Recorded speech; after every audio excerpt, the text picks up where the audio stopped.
tasawwafa awwalan nahar la ya'ti al-'asr illa ba'akulu aw kama qala Syafi'i. Barang siapa yang di pagi hari ikut tasawuf, maka dia enggak beres akalnya.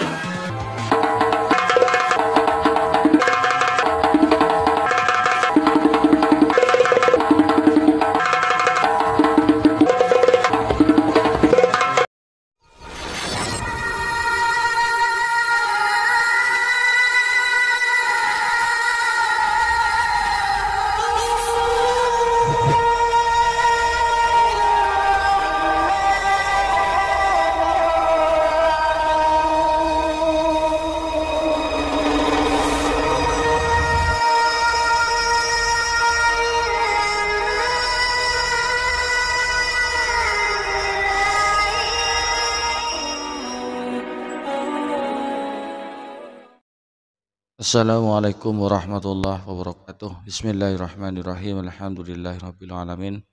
Nahmaduhu wa nasta'inuhu wa nastaghfiruh wa na'udzu billahi min syururi anfusina wa min sayyiati a'malina. May yahdihillahu fala mudhillalah wa may yudlilhu fala hadiyalah. Asyhadu an la ilaha illallah wahdahu la syarikalah wa asyhadu anna Muhammadan abduhu wa rasuluh. Assalatu wassalamu ala Rasulillah wa ala alihi wa sahbihi wa man tabi'ahu wa mawalah. Amma ba'du. Pemirsa TV yang dirahmati oleh Allah, kesempatan kali ini kita jumpa lagi di channel YouTube kami yaitu TV 414. Mudah-mudahan kita senantiasa mendapatkan lindungan dan rahmat dari Allah, juga mendapatkan taufik dan hidayahnya. Amin ya rabbal alamin.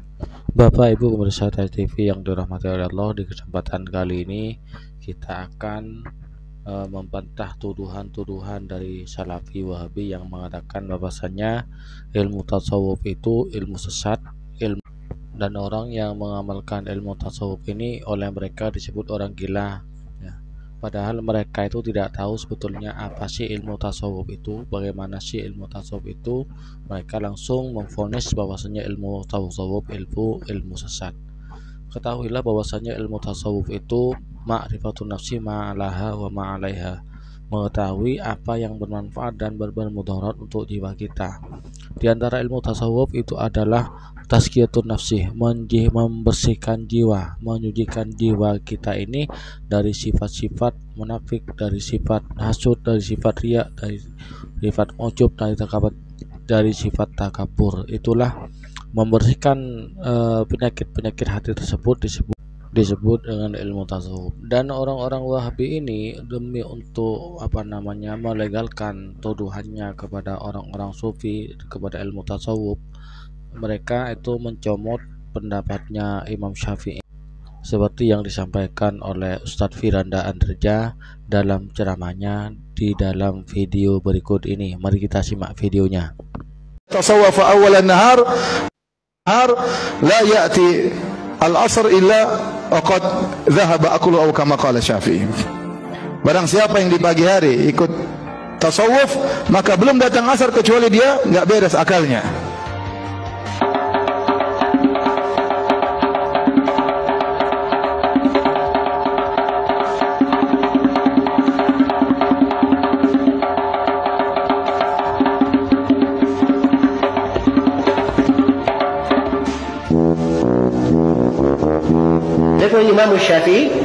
Imam Syafi'i itu diriwayatkan oleh Al-Baihaqi dalam kitab Manaqib Asy-Syafi'i dengan sanad yang sahih. Yunus ibn Abdul A'la, salah seorang murid senior Imam Syafi'i, dia berkata, sami'tu Syafi'i yaqul, saya mendengar Imam Syafi'i berkata, "Lau anna rajulan tasawwafa awwal an-nahar lam ya'ti alayhi adh-dhuhr illa wajadtahu ahmaq." Kata Imam Malik, tidaklah engkau dapati seorang yang masuk di dalam tasawuf di pagi hari kecuali sebelum duhur dia ini sudah menjadi orang yang dugu, kata Imam Syafi'i. Iya. Maka Imam Syafi'i ketika melihat para pelaku tasawuf, tahu Pak, para sufi, orang-orang menjalani kehidupan tasawuf, kata Imam Syafi'i apa? Aku tidak dapati pada ajaran tasawuf melainkan campuran antara agama Yahudi dan Nasrani. Lalu bagaimana tanggapan Ustadz Adi Hidayat tentang ilmu tasawuf ini? Mari kita simak penjelasan beliau dalam video berikut ini. tasawwafa ya tasawwufu tasawwufan. Akar katanya sofa itu artinya bersih, suci. Mana sucinya? Menyaring yang kotor sehingga tubuh yang bersih. Misal ini saya memasukkan air, saya saring. Ini saringannya. Airnya saya saring begini. Saringannya disebut tasfiyah. Saringan sehingga menyaring yang kotor lahir bersih. Jelas? Keadaannya disebut sofa. Airnya disebut sofi. Di air sofi itu yang bisa menyaring yang kotor, tumbuh yang bersih-bersih. Saringannya tasfiyah. Kalau pakai prosesnya disebut dengan ta. Proses pembelajaran supaya jadi bersih, menyaring yang kotor pakai ta. Jadi tasawuf itu artinya proses pembelajaran, menyaring yang kotor-kotor dalam diri kita. Iri hati kotor, saring keluar. Dengki kotor, saring keluar. Mencela kotor, saring keluar. Penyaringannya disebut dengan tasawuf. Hasilnya mutasawuf, orangnya disebut dengan sufi. Nah, seperti ini cara penjelasannya, bukan langsung memvonis tasawuf sesat tanpa tahu asal usulnya. Kemudian berikutnya ini penjelasan dari Ustadz Abdul Somad tentang tasawuf. Mari kita simak videonya. Sebetulnya kalau diurut-urut ke belakang dari sejarah, maka akidah, fikih dengan tasawuf itu hadisnya satu. Ketika Jibril bertanya, ma huwal iman, ma huwal islam, ma huwal ihsan, apa itu iman? Dijawab Nabi, antuk minabillah wa malaikatihi wa kutubihi wa rusulihi wa yaumil akhir wa biqadri khairihi wa syarrihi. Itulah dia namanya ilmu akidah. Disebut juga dengan ilmu tauhid. Ketika ditanya magwal Islam, apa itu Islam? Dia jawab Nabi, antasyhada an la ilaha illallah wa anna muhammadar rasulullah wa tuqimas shalah wa tu'tiyaz zakah wa tusum ramadan wa tahujjal baita in istata'ta ilaihi sabila. Lahirlah fikih salat, fikih zakat, fikih puasa, fikih haji, rukun, syarat, wajib, sunat, makruh, mubah, sunat muakkad.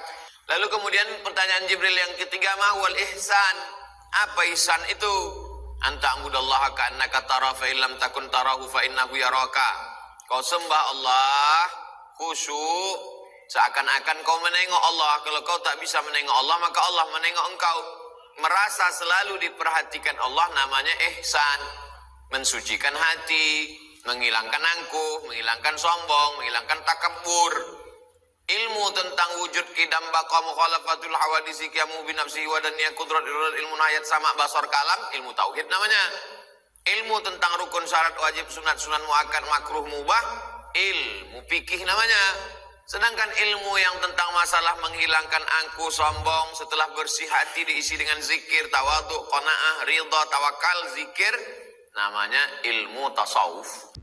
Bapak Ibu pemirsa TV yang dirahmati Allah, betul yang dikatakan oleh Uwah dan Uwas ini tentang ilmu tasawuf, bukan yang disampaikan oleh Ustadz Firanda Andirja dan Ustadz Muhammad Sunusi ini.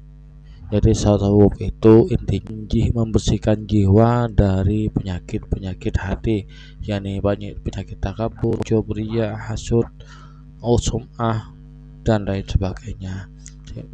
Dibuang, kemudian diisi dengan sifat-sifat yang menyebabkan Allah itu ridho. Pemirsa TV yang dirahmati oleh Allah, hanya ini yang dapat saya sampaikan ya pada kesempatan kali ini. Mudah-mudahan apa yang telah saya sampaikan ini bermanfaat bagi kita bersama. Kurang lebihnya mohon maaf. Assalamualaikum warahmatullahi wabarakatuh.